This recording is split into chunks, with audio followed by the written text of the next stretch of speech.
В эфире Абхазского телевидения информационно-аналитическая программа «События недели». В студии Ирина Аршба. Здравствуйте. Последняя неделя зимы выдалась довольно насыщенной в информационном смысле. И началась она с заседания сессии парламента, на котором был наконец принят законопроект о декларировании доходов чиновников. Документ принят в первом чтении, и над ним народным избранникам предстоит еще немало потрудиться. Чтобы данный закон работал, необходимо внести соответствующие поправки в Уголовно-процессуальный кодекс Абхазии. В конце декабря 2018 года Кабинет министров своим постановлением внес ограничения на потребление электроэнергии для так называемых майнеров криптовалют. По мнению депутатов, постановление подготовлено с нарушениями, так как адресовано юридически несуществующим субъектам и ограничивает незапрещенный вид деятельности. Депутаты приняли обращение, в котором рекомендуют правительству отменить это решение, а также разработать и предложить Народному собранию поправки к действующему законодательству, нормативно закрепляющий данный вид деятельности. На заседании сессии парламента народные избранники так и не смогли решить вопрос создания парламентской комиссии по изучению вопросов экономической эффективности и экологической безопасности, связанных с разведкой и добычей углеводородного сырья на территории Абхазии. Депутаты решили посвятить обсуждению этого вопроса отдельное заседание. Президент Рауль Хаджимба дал интервью абхазскому телевидению, в котором были затронуты актуальные вопросы сегодняшнего дня, в том числе разведка углеводородного сырья в Абхазии и деятельность майнинговых компаний в республике. Тема достаточно хорошо известная, и эта тема получила начало еще в период после окончания войны. Мы хорошо помним те документы, которые были приняты в 1995 году, то постановление, которое регламентировало начало работ, связанных с как раз-таки Окумской скважиной и созданием экспериментального участка на территории Очимчирской нефтебазы. Впоследствии были определенные еще шаги, которые были связаны с возможностью начала работ и на шельфе. Однако по тем или иным причинам руководство Абхазии тогда ушло от этой темы, считая, что не наступило то время, которое позволило бы более эффективно работать в этом направлении.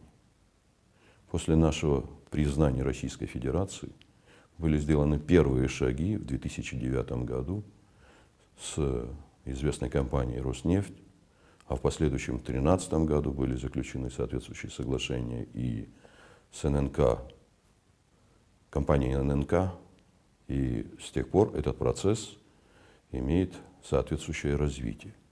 В период советской власти проводились соответствующие глобальные работы на территории Абхазии, связанные с поиском нефти и газа. Значительное количество скважин находится на территории Абхазии. Мы должны знать, в каком состоянии находятся эти скважины, что они могут дать на перспективу.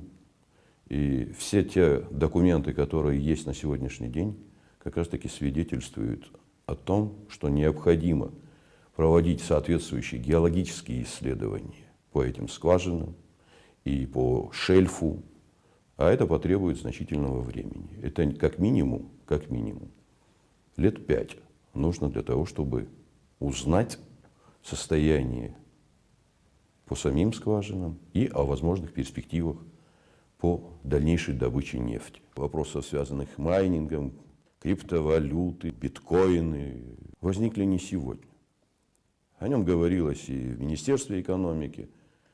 И, к сожалению, как раз-таки неурегулированность в этом направлении привела к тому, что люди начали самостоятельно принимать решения о создании неких предприятий, связанных с майнингом. Дабы понять, что вообще происходит в этой сфере, были даны соответствующие поручения и Министерству экономики, и Черноморэнерго. Когда мы увидели, что значительное количество нашей электроэнергетики перенаправлено на вот эти работы, при том, что мы запрашиваем на зимний период перетоки у Российской Федерации, я думаю, было бы неверно вести себя таким образом. Поэтому мы поставили вопрос о временном запрете. До урегулирования наших взаимоотношений с теми, кто занимается этой тематикой. Что касается той же нефти, у многих возникли вопросы. Кто за этой темой стоит? Как вы мне сейчас сами задавали вопросы. Насколько это полезно для Абхазии? Почему в теме майнинга мы не должны знать, кто за этими процессами стоит? Почему мы не видим того, кто инвестирует? Почему мы не знаем тех, кто занимается этими процессами на нашей территории? Почему они не зарегистрированы в соответствии с нашим законодательством? Их нет ни в налоговых структурах, их нет ни в Министерстве экономики. Но работы проходят. Поэтому мы приняли решение. И проводится проверка Генеральной прокуратурой, которая даст соответствующие ответы на поставленные вопросы. И одновременно проводится работа для того, чтобы урегулировать наши взаимоотношения в этой сфере. На этой неделе на всей территории Абхазии были сняты ограничения по снабжению населения электроэнергией, введенные руководством Черноморэнерго 20 февраля. Это стало возможно благодаря договору, заключенному между правительством Абхазии и России. 27 февраля с 9 утра был произведен переток электроэнергии из Российской Федерации. В данное время российским электричеством обеспечиваются Гудаута, Гагра и часть Сухума. Остальная часть Абхазии по-прежнему получает свет от Ингургэса.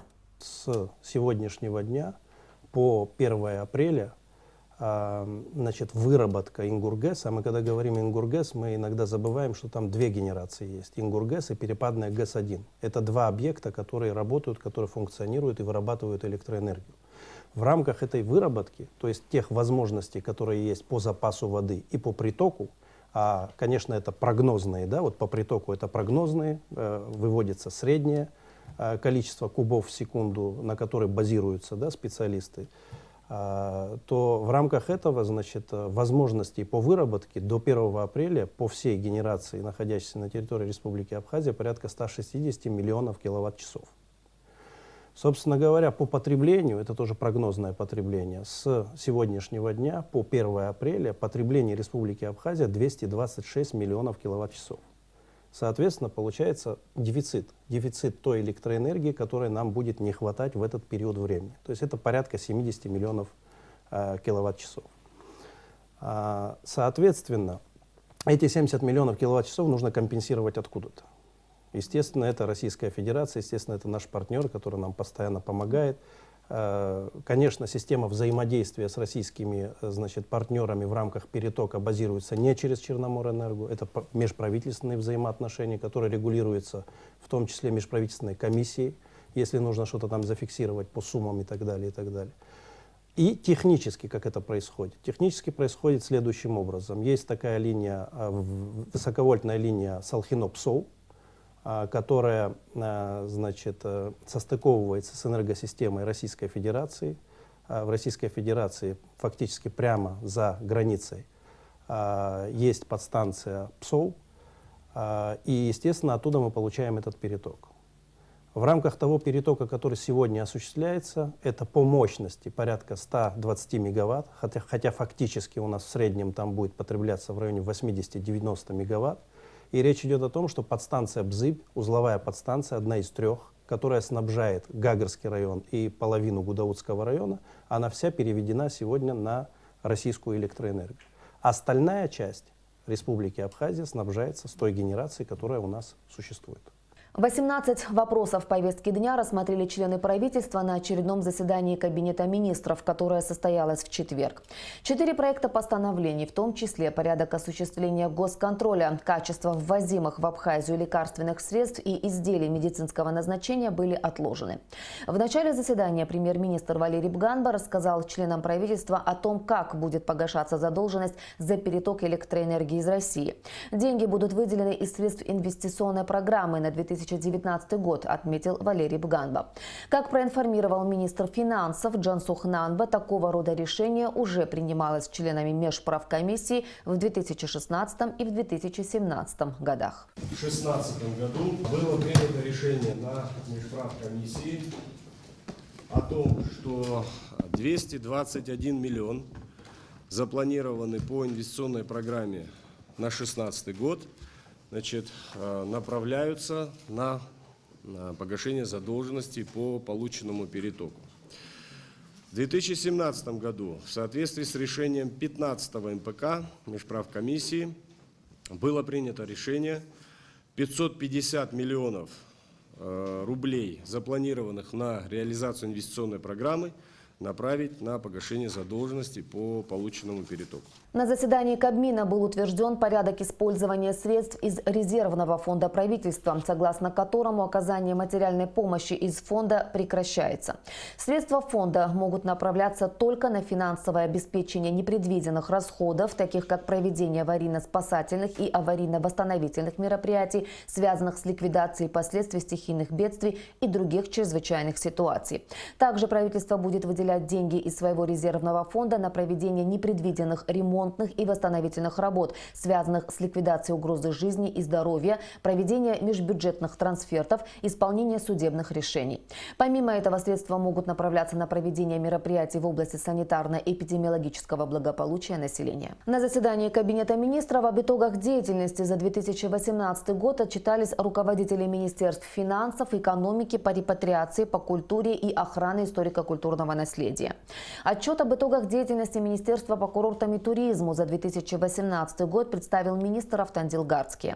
По результатам мониторинга на протяжении последних лет страну посещают как семейные пары и молодые люди до 30 лет, так и пожилые. Предпочтительный срок пребывания от 6 до 8 дней. Около 1/3 туристов отдыхают с детьми. Отдыхающие в основном приезжают из Москвы, Московской области, Санкт-Петербурга, Ростовской области, Ставропольского края, Краснодарского края. Общее количество туристов, посетивших Абхазию в 2018 году, составляет 1 025 000 человек. В республике работают 426 средств размещения, в которых 25 310 койко-мест. Хочу отметить, что вместе с такими видами отдыха, как пляжные, оздоровительные, курортно-познавательные экскурсии, экстремальные, рафтинг, парапланеризм, религиозный, паломнический, конные прогулки, рыбалка, уже вот начинает тоже обороты, соревнования в Пицунде мы проводили в прошлом году, стали популярными и все больше оборотов набирают такие виды, как винные туры. И вот таких объектов у нас уже появилось 13. Вот, и гастрономические туры. Вот если вы все знаете про маршрут «Гостеприимная Абхазия» с национальной кухней в селе Дурипш, он получил аналогичное распространение в селах Мгузархуа, Хабью, это Чендара, Гарб и в том же Дурипше. От 100 до 500 человек принимают вот на этих объектах. В пятницу состоялось очередное рабочее совещание представителей Министерств сельского хозяйства Абхазии и России с участием специалистов Россельхозцентра. На совещании был обсужден план мероприятий по борьбе с сельхозвредителями, а также вопросы развития садоводства в Абхазии. Репортаж Алики Трапш. Появившийся в Абхазии мраморный клоп нанес большой урон практически всем видам сельскохозяйственных культур, отметил министр сельского хозяйства Абхазии Амиран Какалия. Больше всего пострадали восточные районы республики. В 2018 году были приняты все необходимые меры по уничтожению насекомого вредителя. Согласно плану, по всем районам были сформированы 347 рабочих групп. Кроме того, были созданы рабочие группы из российских экспертов, которые в течение нескольких месяцев мониторили ситуацию и создавали условия для уничтожения клопа.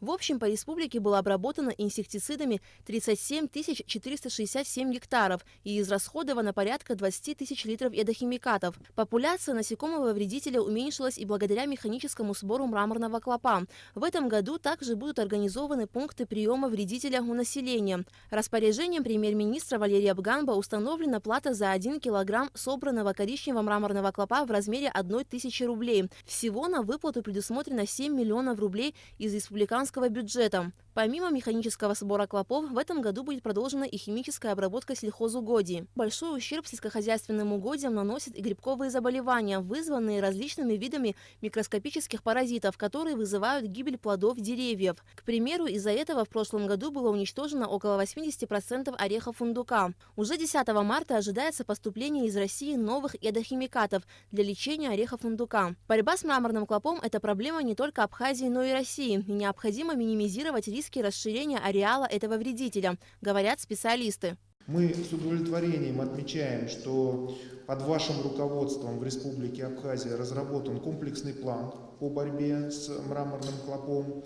Я надеюсь, что этот план будет выполнен в полном объеме и будут достигнуты те целевые индикаторы, те целевые ориентиры, которые заложены по борьбе с этим вредителем. Я хочу официально сообщить о том, что по инициативе нашего министра Дмитрия Николаевича Патрушева сегодня проводится работа на уровне правительства Российской Федерации по вопросу выделения дополнительных средств на борьбу с мраморным клопом из бюджета Российской Федерации.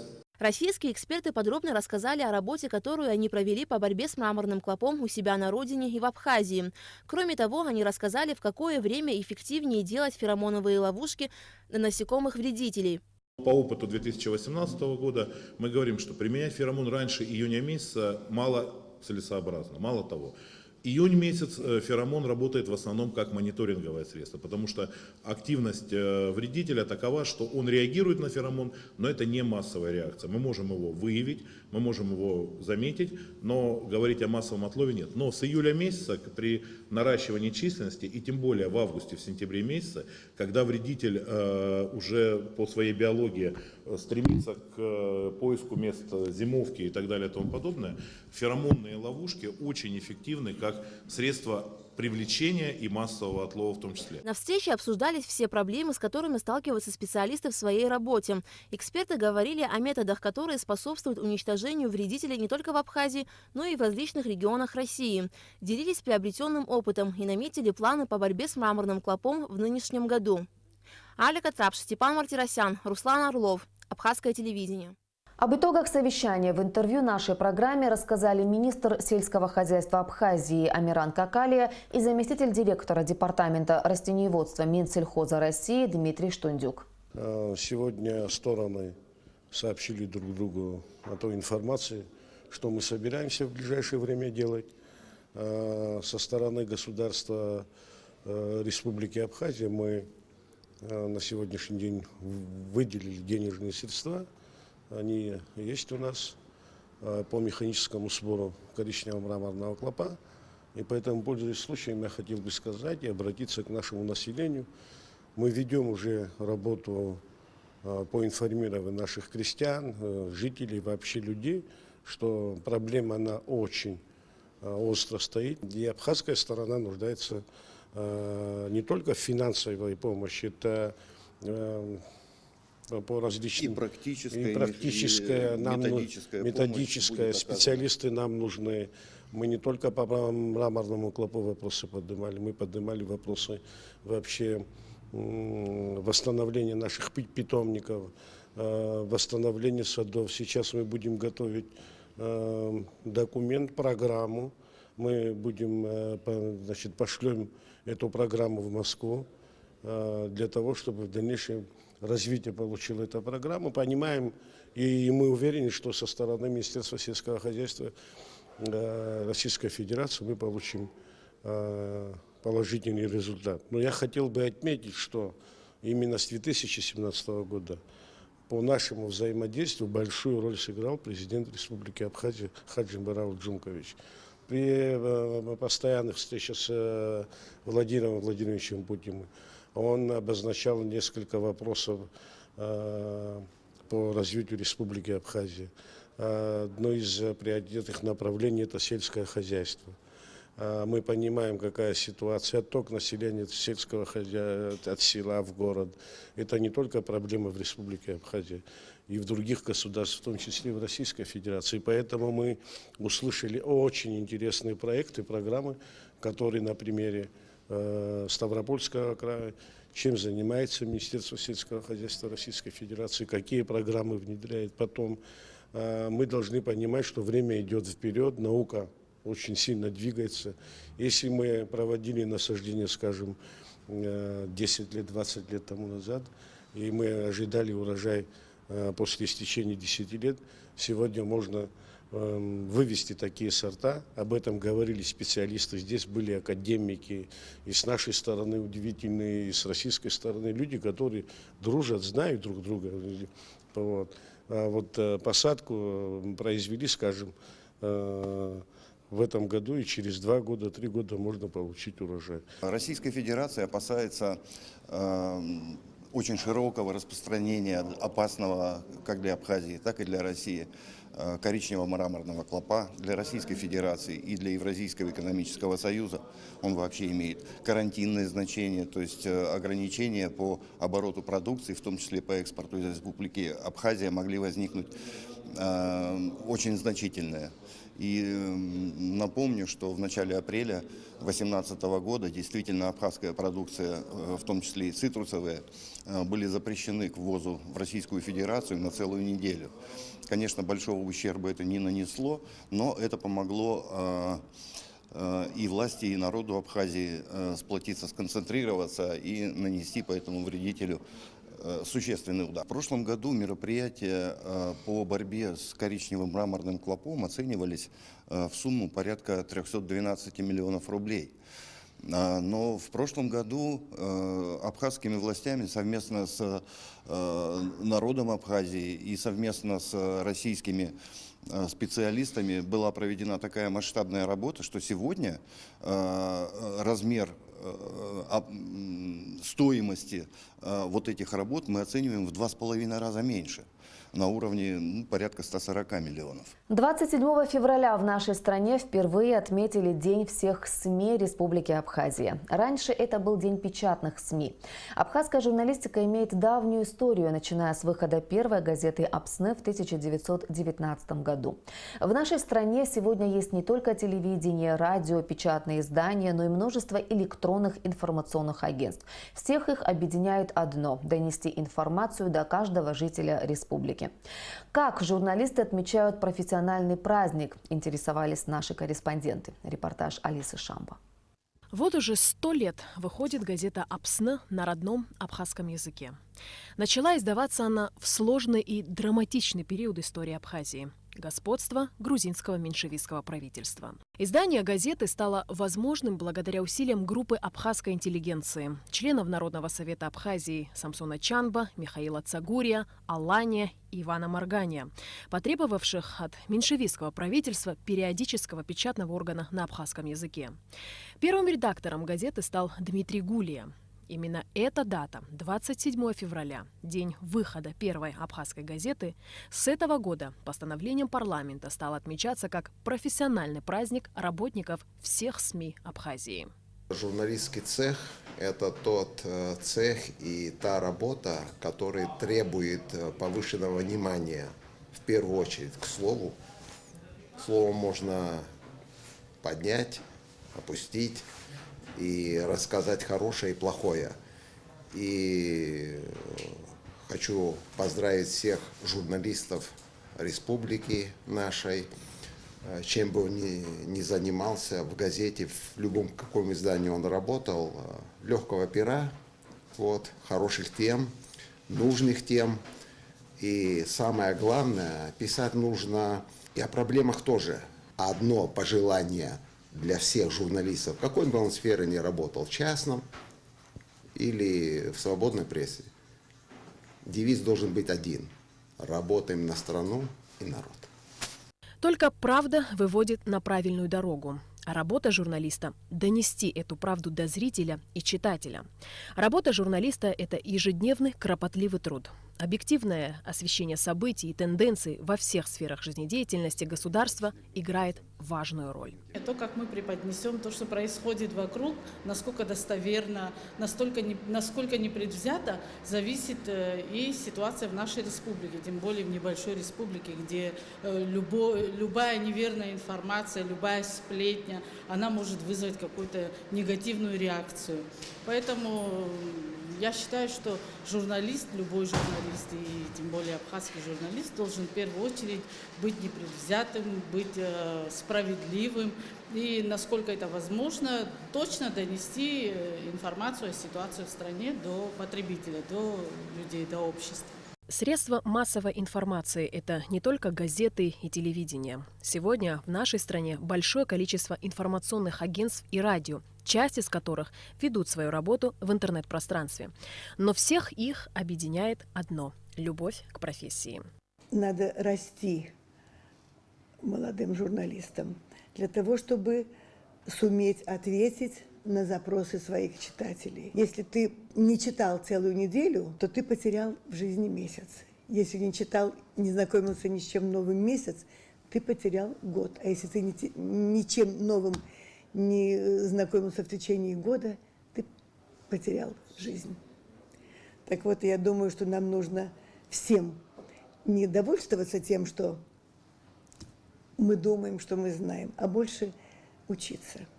Традиционно это желаю творческих успехов, удач.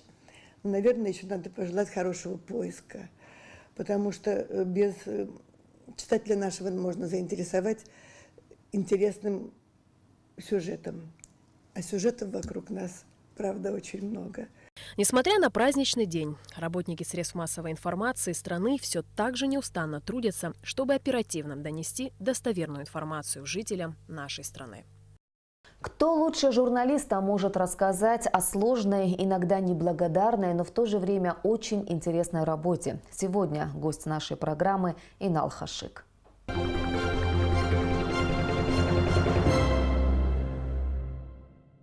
Инал, ты журналист с большим опытом. И помимо того, что ты в Абхазии уже заслужил определенное имя и статус, ты работал также еще на разные другие международные информационные агентства.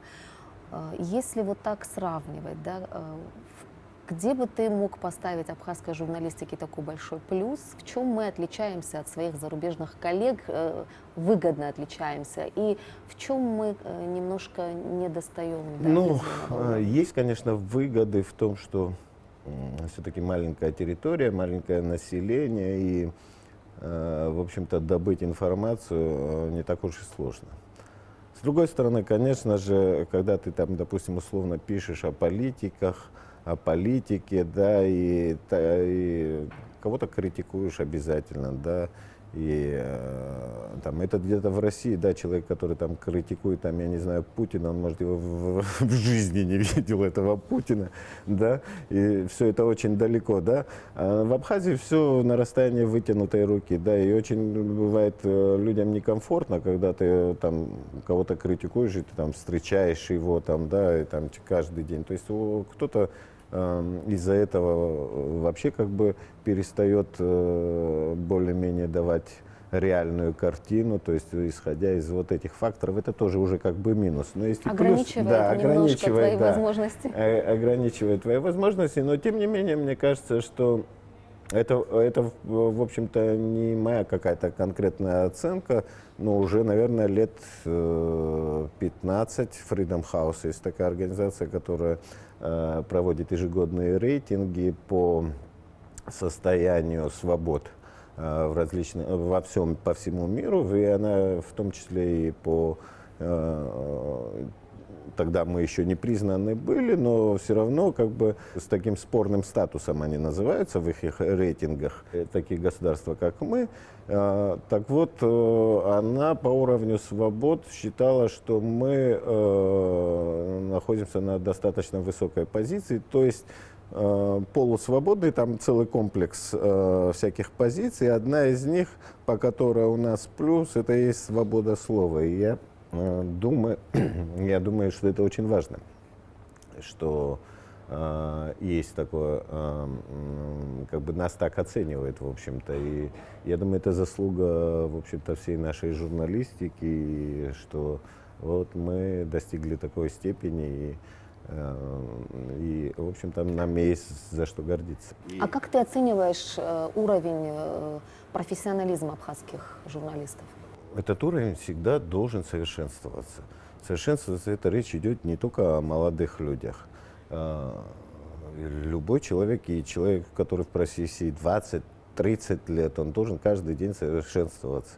Я тоже учусь каждый день, и все должны учиться каждый день. Допустим, это вообще нормальная практика, когда там, допустим, в больших каких-то СМИ проводят каждый раз в месяц или два тренинги для всех своих журналистов. То есть мир меняется, и появляются какие-то новые тренды и так далее. И ты должен быть всегда как бы современным, быть в тонусе и понимать, что как происходит в своей же профессии.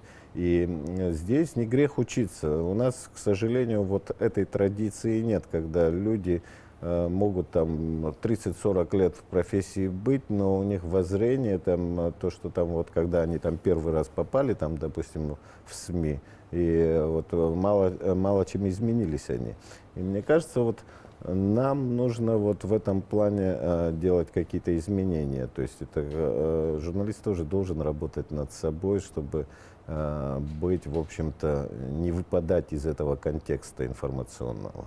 Какую ты видишь абхазскую журналистику? Чего нам не хватает для того, чтобы как можно больше, может быть, освещать события, как можно лучше их освещать, влиять на какие-то внутригосударственные вопросы, решение каких-то проблем? Есть самая простая формула, в общем-то, качества работы журналиста. Это журналиста кормят ноги, в общем-то.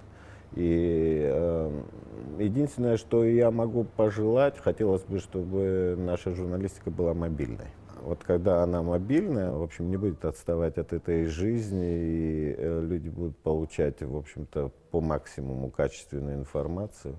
И, естественно, еще вот как бы плюс в том, что, допустим, невозможно журналисту регулярно, допустим, местному журналисту дезинформировать общество, потому что ты живешь в маленьком обществе, и это общество будет тебя тыкать пальцем и говорит, ты врешь все время, да?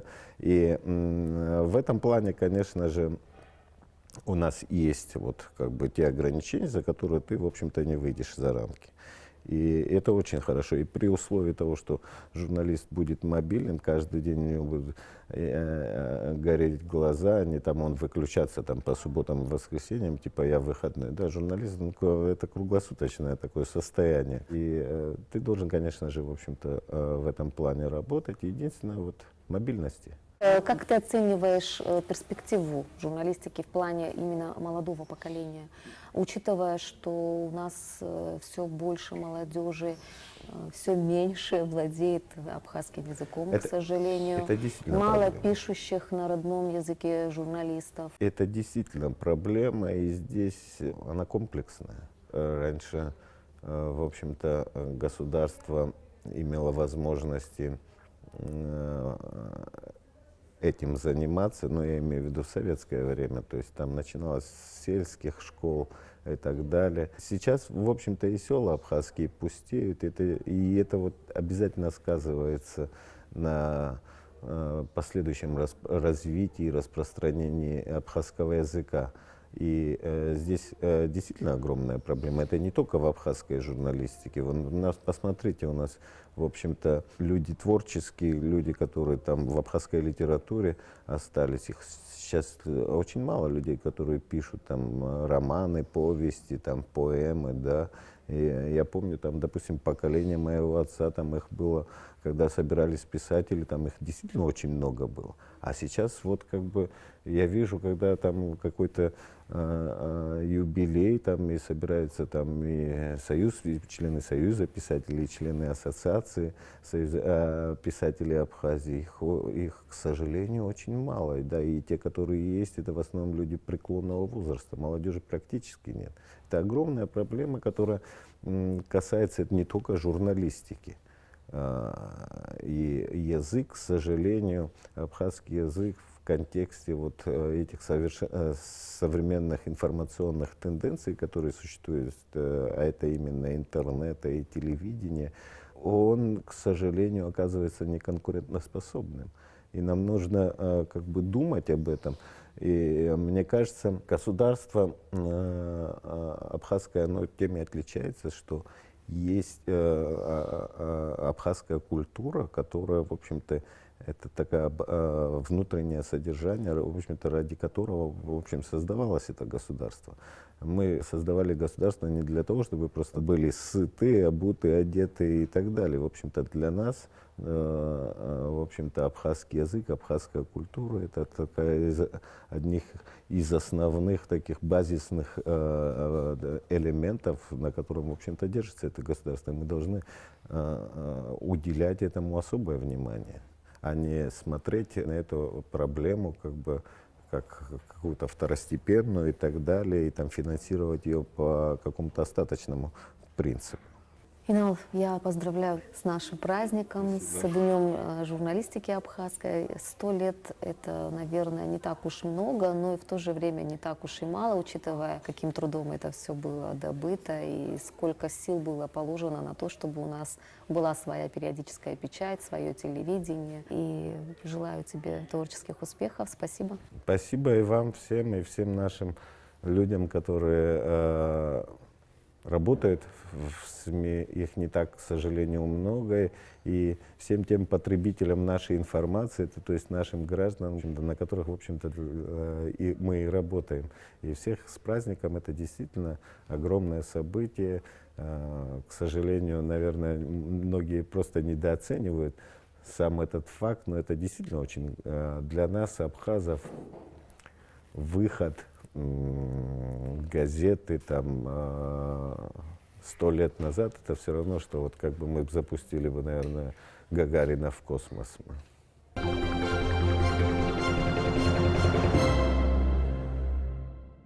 Республиканский центр народного творчества имени Ивана Кортуа вновь организовал праздник для любителей национальной музыки.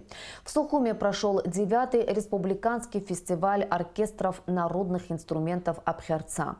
В нем приняли участие вокально-инструментальные ансамбли из Сухума, Тхуарчала, Гагры, Ачамчиры, а также гости из Сочи, шапсукский ансамбль «Насып».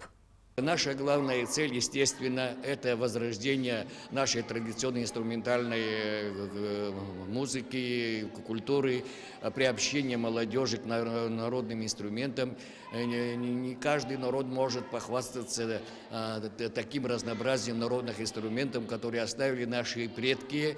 Если мы ими не будем пользоваться, это было бы очень несправедливо, ибо это уникальные инструменты. Мы каждый раз, после каждого нашего фестиваля, через наших уважаемых руководителей коллективов озвучивали это желание о необходимости создания оркестра народных инструментов, и это случилось. 6 марта в Государственном музее Пушкина в Москве состоится юбилейный вечер в честь деятеля культуры, поэта, народного писателя Абхазии и России, кавалера ордена Ахтзапша первой степени Фазиля Искандера. Об этом сообщается на сайте Московской абхазской диаспоры. В программе вечера экспозиция уникальной коллекции книг Фазиля Искандера, изданных на языках народов мира, презентация нового сборника поэзии «Звездный камень». Поэзия Искандера прозвучит впервые в исполнении актера Вениамина Смехова. На сцене выступит народная артистка Абхазии и России Хибла Герзма, детский московский ансамбль абхазского танца «Амцебс», а также друзья и почитатели творчества Фазиля Абдуловича. Вечер организован совместными усилиями Государственного музея Пушкина и Международного фонда культуры Фазиля Искандера «Стоянка человека» при содействии Московской абхазской диаспоры. Государственной комиссией по увековечению памяти второго президента Республики Абхазия Сергея Багапши утвержден план мероприятий к 70-летию со дня его рождения.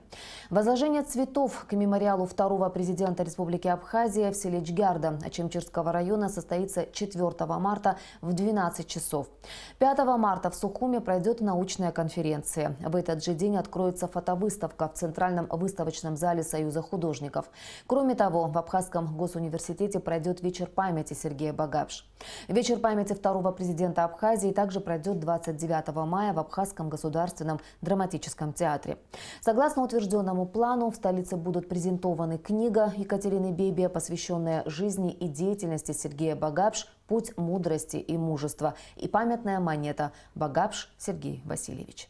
Такими были события уходящей недели. Какими они будут, мы обязательно расскажем вам в следующей программе. Всего доброго.